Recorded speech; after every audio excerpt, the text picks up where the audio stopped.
Have you ever walked into a room and felt like 1,000 invisible lasers instantly locked onto you? Like, every eyeball in the building took a secret oath to judge your every move. Maybe you tripped a little, or wore mismatched socks, or said something that sounded way cooler in your head, and instantly thought, well, great, I'm officially that person now. Congratulations, you've just been hit by the spotlight effect.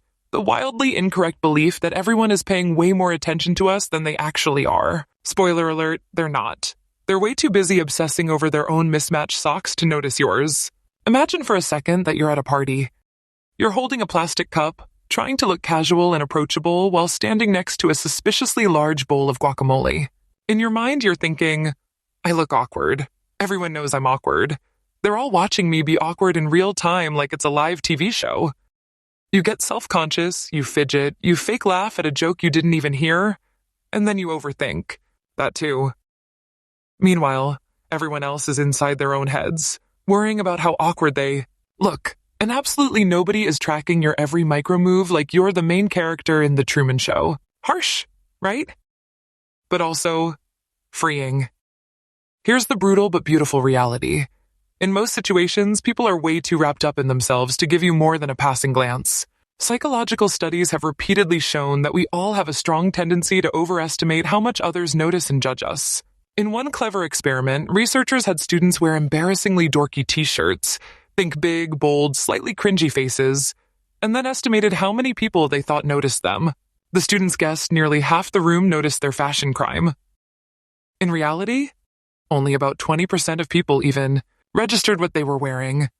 Translation: nobody cares nearly as much as we fear they do. It makes sense though, right? From birth, you're stuck inside your own head. You're living life through your own personal selfie camera, front-facing 24/7. So it feels natural to assume the world is too. But everyone else is starring in their own mental reality shows, worrying if they have spinach in their teeth or if they sounded dumb ordering their third coffee of the day. And here's the kicker. If someone does notice your little awkward moment, chances are they forget it faster than you can say secondhand embarrassment.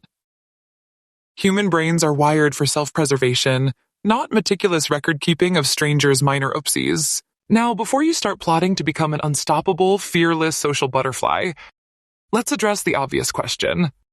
Okay, but what if people are judging me sometimes? Well, yeah, occasionally someone might. Humans can be judgy little gremlins, no denying it. But if you let the potential judgment of a handful of random people you'll never see again control your actions, you're basically handing the steering wheel of your life to a bunch of strangers who aren't even qualified to drive. And let's be honest, half of them probably still think Pluto is a planet and use password 123 for everything. Here's the liberating, forward-thinking mindset shift. If everybody's mostly worried about themselves, that means you're free to be your weird, wonderful, authentic self without drowning in imaginary judgment. You get to wear the loud shirt. You get to mess up your speech a little. You get to dance offbeat at weddings. And instead of replaying those tiny moments like a bad DVD stuck on loop, you can shrug and move on, knowing almost nobody noticed and even fewer cared. So next time you feel like the universe's stage lights have cranked up just for you, pause and remind yourself, the only spotlight is the one you're holding. And you can choose to turn it off anytime you want, or better yet, shine it proudly and let the world adjust to your glow.